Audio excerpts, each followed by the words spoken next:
I came to understand that all the intelligence business, which was the core of the Cold War for many years, was good for nothing.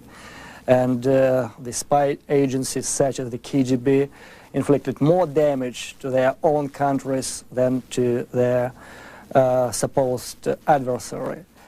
So I came to understand that this is a waste of time, of efforts, of money, big money.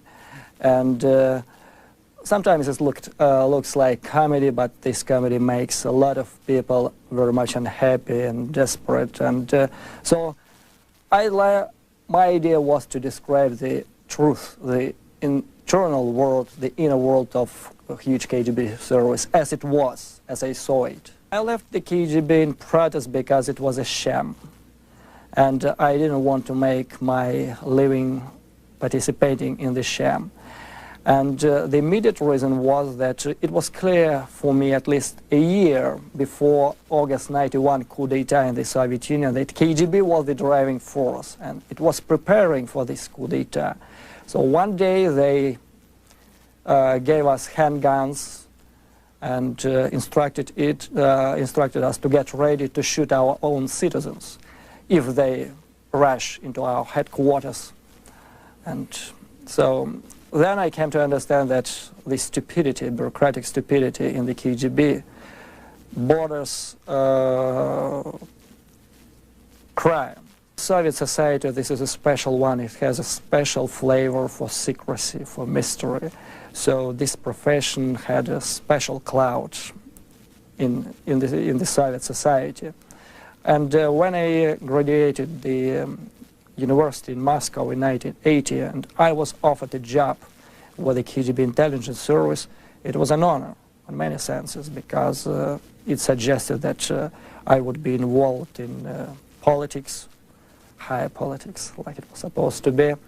And we were told that we would be an elite of the Soviet society, and we actually were, because we were aware of something that lots of people simply had no idea about. I am living, because of this book, I am living as a political immigrant here. Will you take U.S. citizenship eventually? Well, I would tell that Russia is still my country, and I love this country, and the only reason I'm here is that there is no way to return back, because after the publication of this book, the spokesman for the Russian intelligence service publicly said in his interview to Russian newspaper that with this book I risk my life, both in Russia and in the United States.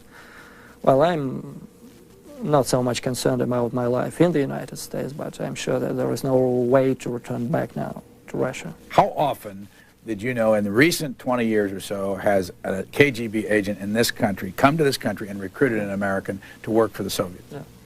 I would tell that I recruited Socrates in 1987, I mean officially, but basically he was recruited, we had an understanding with him in 1986.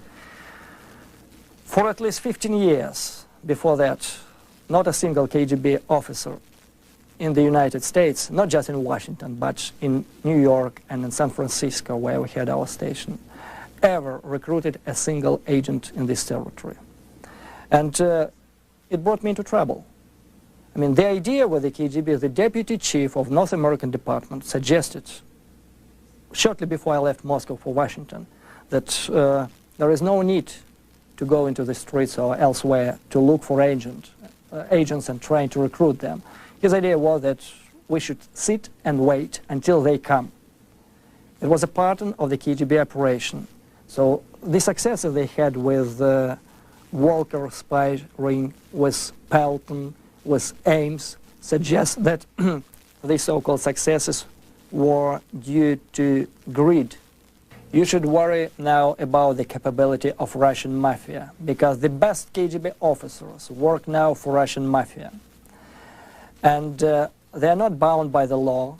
They don't have to fight with this Russian bureaucracy anymore, and they're very good professionals, because they're very good trained. And I would tell you that now they worked in the countries where they used to spy.